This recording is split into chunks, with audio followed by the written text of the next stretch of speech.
Sinampahan po ng reklamong administratibo pati na ng kasong murder o pagpatay sa ombudsman ang 8 pulis Caloocan at 3 iba pa.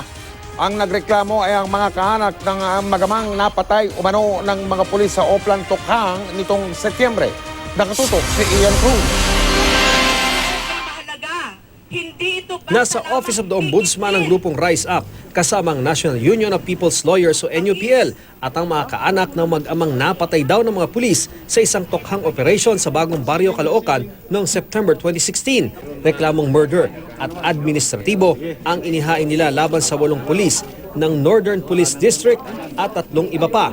Sa police report na nakuha ng NUPL, isang shooting incident ang naganap sa pagitan ng mga operatiba at mga tinukoy na suspect na sina Luisito at Gabriel Bonifacio. Pero ayon sa may bahay ng biktima, hindi naman Luisito ang pangalan ng kanyang asawa kundi Luis.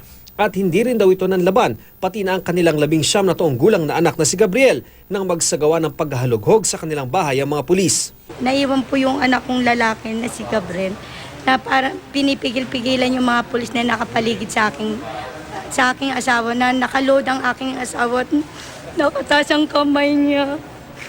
Sabi niya, sir, magbibihis lang po ko.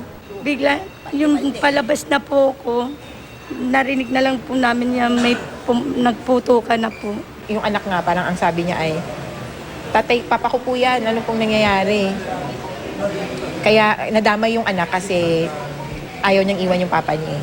Pangunahing pinagharap ng reklamo si Superintendent Ali Jose Duterte na pinuno ng District Special Operations Unit ng NPD. Kaya namin inuna to dahil kompleto yung dokumento. Nagkataon lang na isang Duterte ang nag-lead ng operations. Sa tingin namin, wala naman sigurong epekto dun sa kaso, whether kamag-anak siya o kung ano man, basta ang importanteng punto ay siya di umano ang nag-lead ng operations ng gabing yun. Una pa lang daw itong isinampan nilang reklamo ngayong araw. Sabi ng pinuno ng NPD, nasa operasyon pa sina Superintendent Duterte kaya't hindi pa sila makaharap sa media.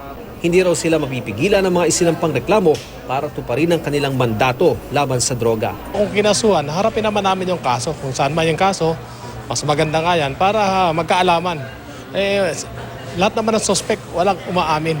Kahit patalamak na yan sa pagka-pusher o user o kriminal, walang umaamin. Ian Cruz, Nakatutok, 24 Oras.